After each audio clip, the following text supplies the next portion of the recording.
pour cette exploration. Aujourd'hui, on se penche sur la marine royale marocaine, à partir des documents qu'on a reçus.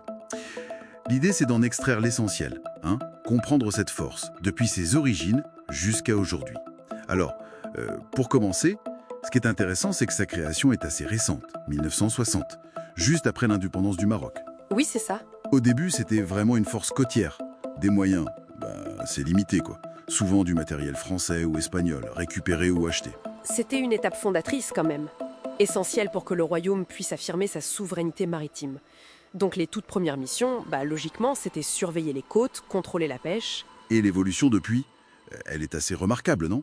On voit bien dans les années 60-60, c'est la mise en place, la structuration. Tout à fait. Puis, années 80-80, arrivent des navires un peu plus costauds, comme les frégates Descubierta.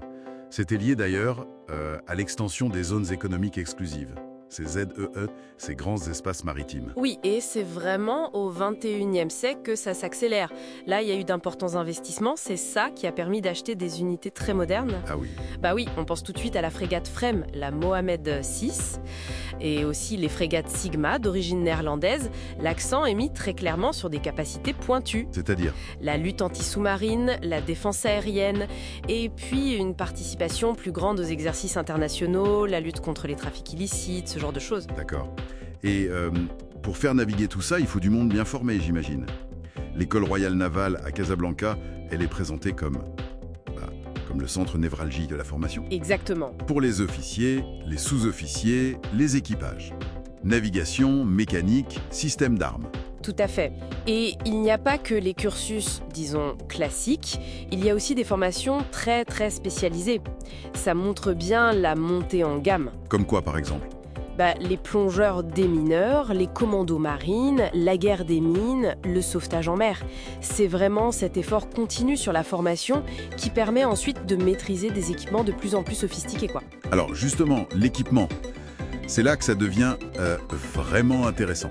Le fleuron, c'est cette fameuse FREM Mohamed VI, Ah oui, présenté comme un concentré de technologie, avec des missiles de croisière MDCN, ça c'est pour frapper loin, vers la Terre, une capacité assez stratégique. c'est une capacité majeure, oui. Il y a aussi des missiles surface-air Aster 15 pour se défendre, des exocets anti-navires et des torpilles MU-90 contre les sous-marins.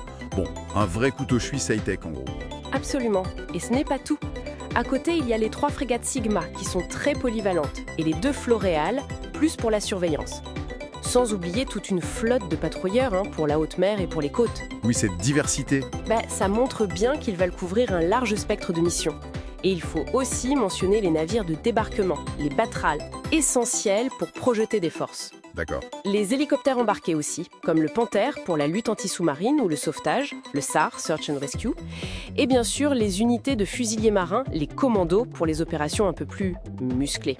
Et l'intégration de drones, c'est aussi noté comme un axe de développement important.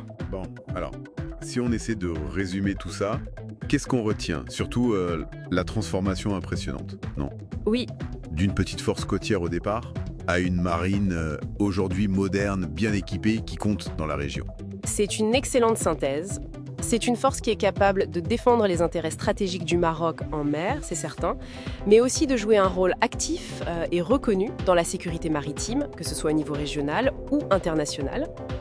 Et d'ailleurs, si on prend juste un tout petit peu de recul, quand on voit la position géographique clé du Maroc, entre l'Atlantique et la Méditerranée, et cette modernisation constante qu'on vient de décrire, ça amène à se poser une question pour l'avenir, non? Quelle sera la prochaine grande capacité, que ce soit technologique ou opérationnelle, que cette marine va chercher à acquérir pour, disons, asseoir encore plus son rôle dans la zone?